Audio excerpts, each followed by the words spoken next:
Herkese merhaba, kanalıma hoş geldiniz. Uzun bir aradan sonra aslında birçok proje ördüm yaptım ama maalesef video çekemiyorum, kızım sürekli dibimde olduğu için.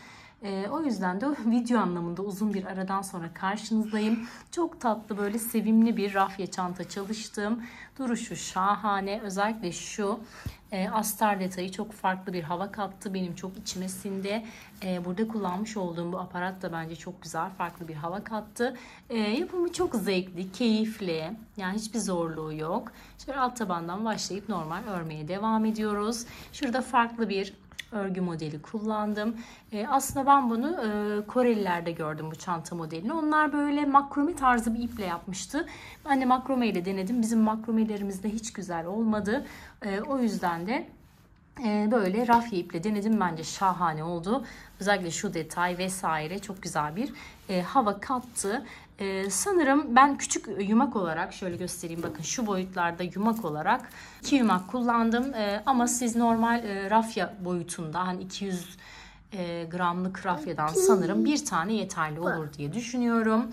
Tığım 3,5 ve 3'ü bir arada kullandım. Onu videonun devamında görürsünüz zaten. Deneyeceklere kolaylıklar diliyorum. Lütfen kanalıma abone olup beğeni ve yorum yapmayı unutmayın. O zaman keyifli seyirler. Hadi bay bay. Kolay gelsin Leyla. Evet, hoşçakalın. Çantamızın yapımına sihirli halkayla başlıyoruz.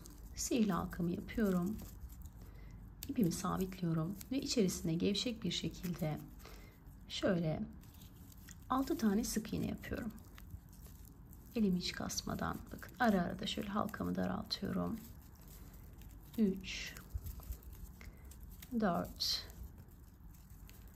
5 ve 6 tane sık iğnemi yaptım. Ardından şöyle halkamı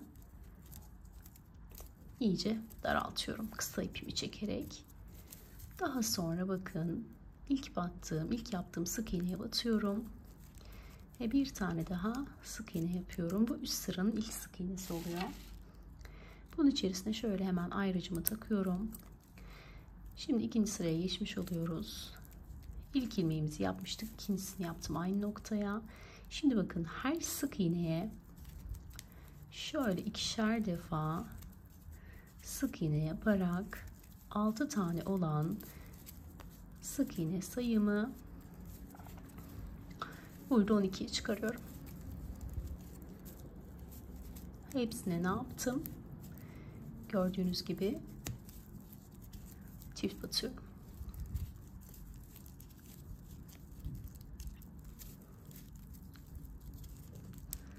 Evet. Şimdi hemen iğnemi çıkarıyorum, ayrıcımı. Bir üst sıraya geçiyorum.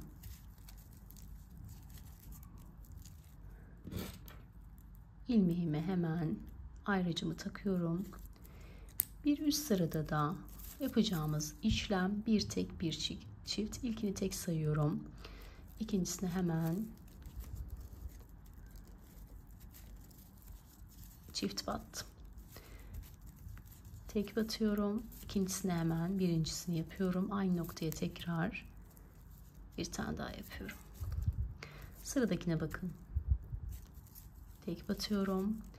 Bir sonrakine giriyorum ve çift yapıyorum. Bu şekilde bir tek bir çift olarak sıramı tamamlıyorum. Bir tane tek yaptım. Sıradakine çift yapıyorum. Sıradakine tek battım ve sonuncuya da çift batıyorum. Evet, bu sırada da ilmek sayımıza bakalım. 2 4 6 8 10 12 14 16 18 tane ilmeğim var. Hemen ayrıcımı çıkarıyorum. Bir üst sıraya geçiyorum. Ayrıcımı bulunduğum noktada ya hemen geri sabitliyorum. Şimdi 2 tek bir çift yapacağız. İlkini tek sayıyorum. İkincisini tek yaptım. Üçüncüsüne girdim. Ve çift yaptım. Birinci tekim, sıradakine giriyorum. İkinci tekim, üçüncüsüne giriyorum ve hemen çift yapıyorum. 2 tekim, bir sonrakine giriyorum. Üçüncüye çift yapıyorum ve sıramı bu şekilde tamamlıyorum. 2 tek, bir çift şeklinde. Evet. Evet, sıramı tamamladım. Hemen ilmeklerimizi sayalım. 2, 4, 6, 8, 10, 12, 14, 16, 18, 20, 22, 24 tane ilmeğim var. Bu sıranın sonunda hemen bir üst sıraya geçiyorum. Şimdi 4 tek bir çift yapacağız. İlk tekimi yaptım. Hemen buraya sabitleyicimi taktım. 2, 3 ve 4. 4 tane tekimi yaptım. 5.'ye giriyorum. Buraya çift batıyorum. Artık elimi mümkün olduğunca esnek yapmaya çalışıyorum. Ve sıramı bu şekilde tamamlıyorum. 4 tek bir çift. Sıra sonunda ilmek sayımı sizlerle paylaşacağım.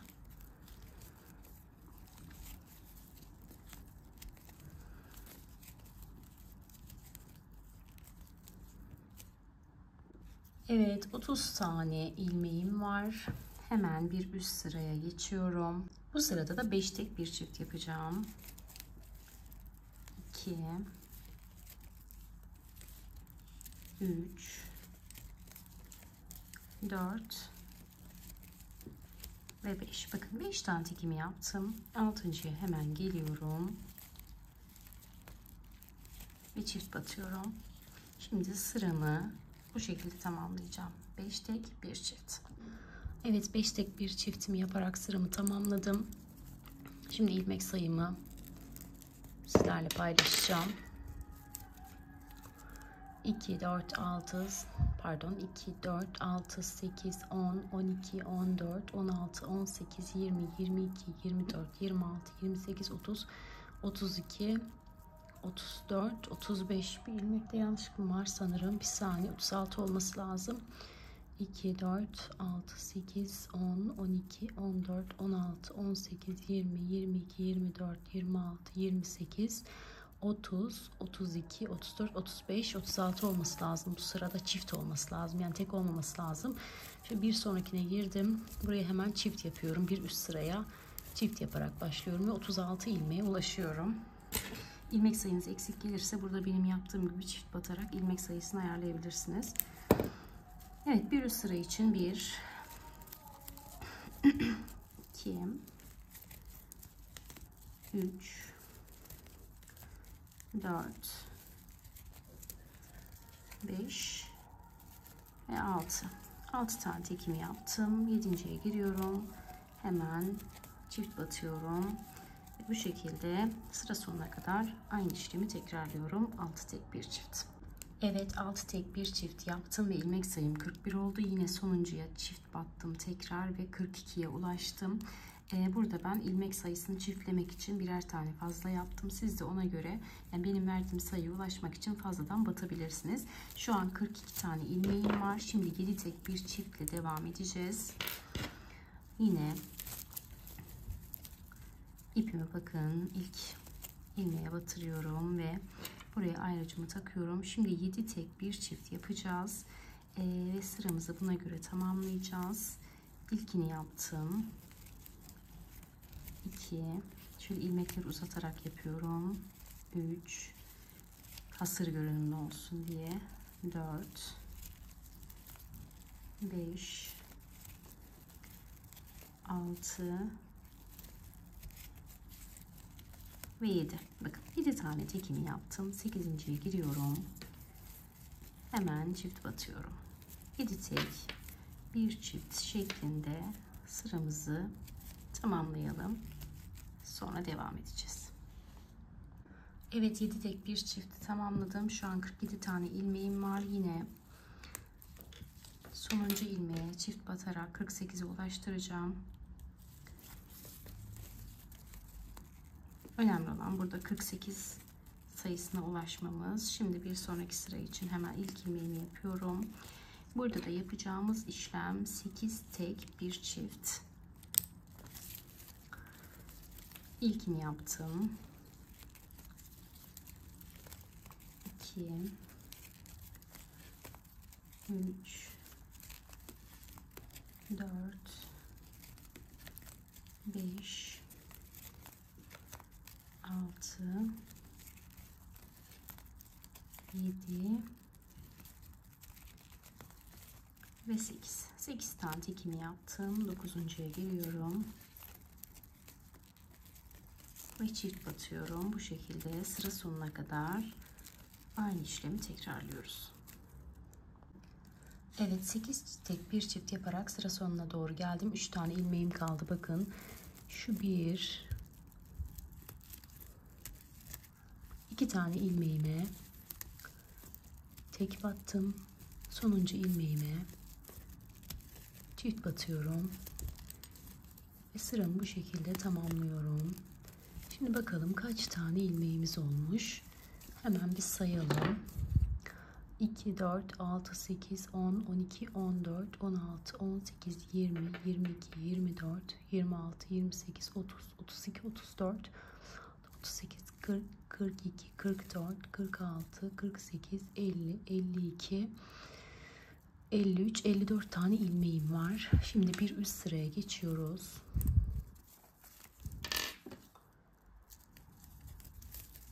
İlk ilmeğimi yapıyorum. Ve oraya hemen ayracımı takıyorum. Şimdi burada daha çok bir artırma yapacağız artık.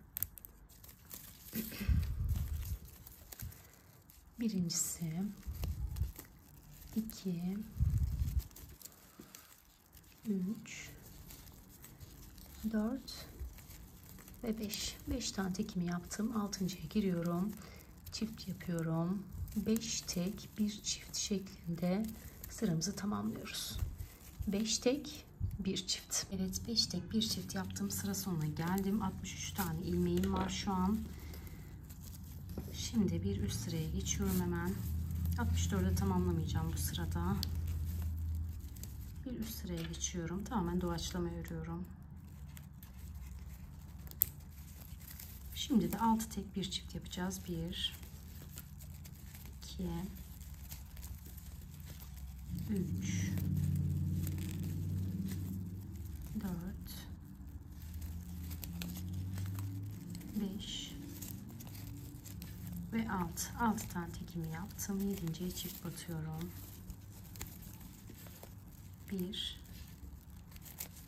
ve 2. Evet, sıramı bu şekilde tamamlıyorum. 6 tek bir çift. Evet, en son 7 tek bir çift yaptıktan sonra şöyle bakalım hangi sıramızmış. 1 2 3 4 5 6 5 6 7. Evet, 7 tek bir çift yaptıktan sonra bakın bir sonraki sırada 1 2 3 4 5 tek bir çift yapmışım. Daha sonra 1 2 3 4 5 yine 5 tek bir çift yapmışım.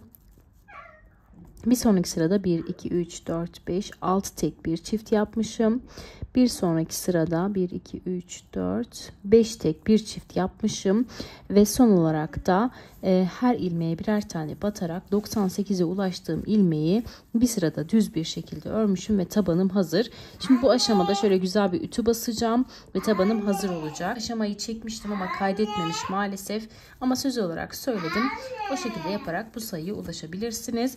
Şöyle gördüğünüz gibi torbalanma vesaire yok, gayet güzel, ama yine de ben bir tane ütü basacağım. Şimdi ütümü basıp geliyorum. Evet, ilmeğimi kaydırdıktan sonra şöyle bir tane zincir çekiyorum. Bu noktaya giriyorum ve şöyle bir tane sık iğne yapıyorum. Ardından bakın şöyle biraz ilmeğimi genişletiyorum. Geride kalan sık iğneye şöyle batıyorum ve ikisini birlikte topluyorum. Bir tane sık iğne atlıyorum. Bir sonrakine giriyorum. Buraya bir sık iğne yapıyorum. Bir önceki sık iğneye giriyorum. Tekrar sık iğne yapıyorum. Bakın bir tanesini atlıyorum. Bir sonrakine giriyorum. sık iğnemi yapıyorum. Geri geliyorum. Tekrar batıyorum. Ve sık iğnemi yapıyorum. Bu şekilde çapraz çapraz sık iğnelerimizi yapacağız. Tekrar göstereyim bakın. Bir tane atlayıp bir sonrakine giriyorum. Sık iğnemi yapıyorum. Ardından geride kalan sık iğnemi batıyorum. Ve yine sık iğne yapıyorum. Sıradakini atlıyorum. Bir sonrakine giriyorum. Sık iğnemi yapıyorum. Ardından geridekine batıyorum. Ve sık iğnemi yapıyorum. Şimdi sıra sonuna kadar aynı işlemi tekrarlayalım. Evet, sıra sonuna kadar bakın aynı işlemi tekrarladım ve sıramı bitirdim. Şimdi sıra başındayım. Şöyle ilk yaptığım sık iğnenin ortasına batıyorum. Buraya şöyle bir zincirle yukarı çıkıyorum. Ardından da aynı noktaya tekrar şöyle batıp bir tane sık iğne yaptım. Şimdi bakın ilmeğimi şöyle hafif gevşetiyorum. Şuradaki 2 tane sık iğnenin arasına, tam orta kısmına giriyorum. İlmeğimi uzatıyorum ve sabitliyorum. Ardından sıradakini atlayıp bir sonraki boşluğa giriyorum. İlmeğimi sabitliyorum. Daha sonra geri geliyorum ikisinin arasına. İkisini birlikte çekiyorum ve sabitliyorum. Bakın, bir sonraki kısma giriyorum. İlmeğimi uzattım, sabitledim. Geri geldim, şu ikisinin arasına giriyorum ve sabitliyorum. Bakın sıradaki değil, bir sonraki boşluğa giriyorum. Gördüğünüz gibi ikisini birlikte sabitliyorum. Sonra geri geliyorum. Şu aradaki boşluğa giriyorum. Ve ikisini birlikte sabitliyorum. Gördüğünüz gibi tekrar göstereyim. Bakın bir sonraki boşluğa girdim. Sabitledim. Ardından tekrar şu geriye giriyorum. İlmeği uzatıyorum ve sabitliyorum. Sıradakine değil, bir sonraki boşluğa batıyorum. Sabitliyorum. Daha sonra geri geliyorum ve sabitliyorum. Evet, şimdi bu şekilde sıramı tamamlayacağım ve belli bir uzunlukta bunu öreceğim. Umarım anlaşılmıştır. Bir kez daha göstereyim. Bakın bulunduğum nokta değil, bir sonraki boşluğa girdim, sabitledim. Ardından geri geliyorum, şu ikisinin arasına giriyorum, ilmeğimi uzatıyorum ve sabitliyorum. Evet, şimdi bu şekilde modelin belli bir uzunlukta ilerleteceğim. Daha sonra ne kadar ördüğümü sizlerle paylaşacağım. Tamamlayıp dönüyorum.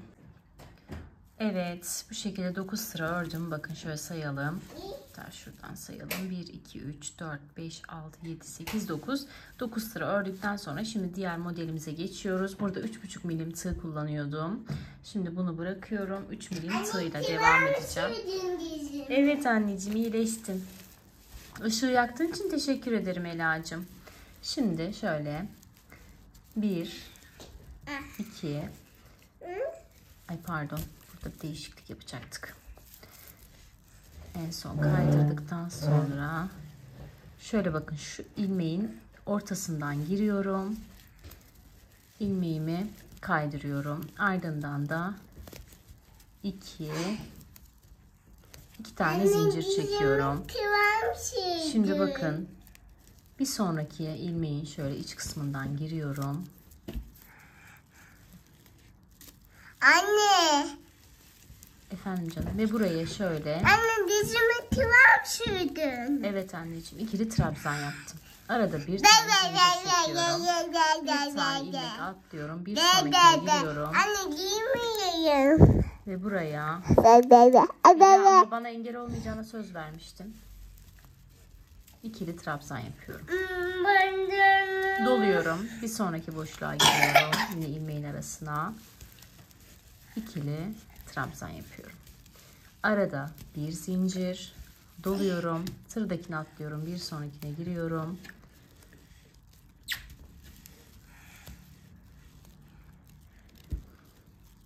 Ve buraya İkili trabzan. Anne. Düşeceksin kızım, yapma. Evet, şimdi bu şekilde sıramı devam ettiriyorum.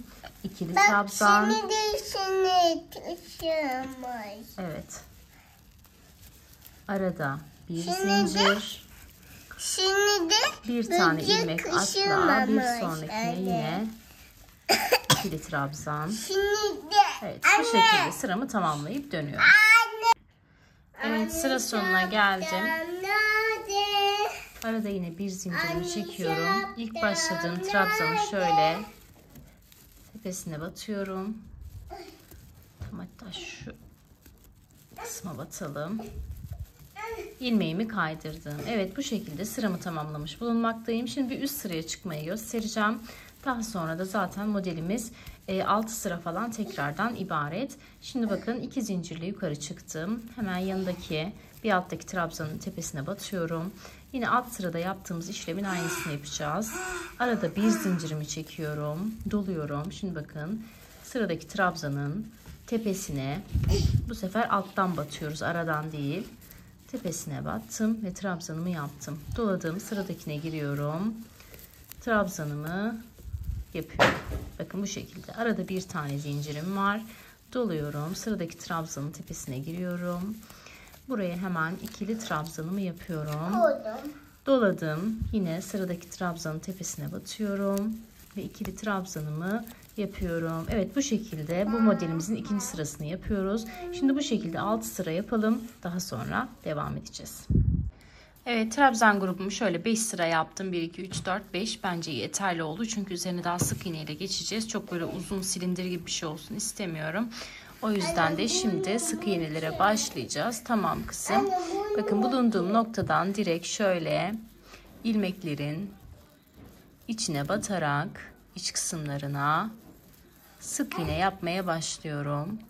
Her ilmeğin içerisine bir kez batarak sık iğnelerimizi yapıyoruz. Evet, gördüğünüz gibi artırma eksiltme yapmadan gördüğümüz her ilmeğin içerisine bir tane sık iğne yapıyorum. Evet, bu şekilde toplamda 4 sıra sık iğne yapacağım. Daha sonra karşınızda olacağım.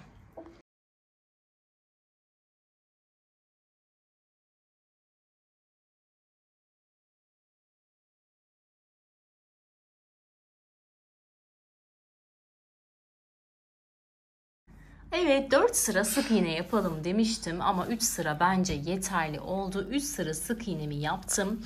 Ardından da bakın, sık iğne sırasını kapattığım noktadan şöyle 3 tane sık iğneyi askı olarak devam ettirdim.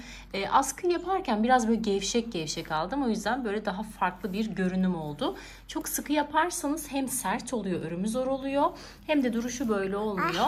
Onu siz kendi isteğinize göre ayarlayabilirsiniz. Ben böyle askıyı 90 santim uzunluğunda ördüm. Ardından da bakın, şöyle gördüğünüz gibi bir aparat aldım ve bu aparatın içerisine şöyle hatta gösterelim. Bir dakika kızım, lütfen karışma.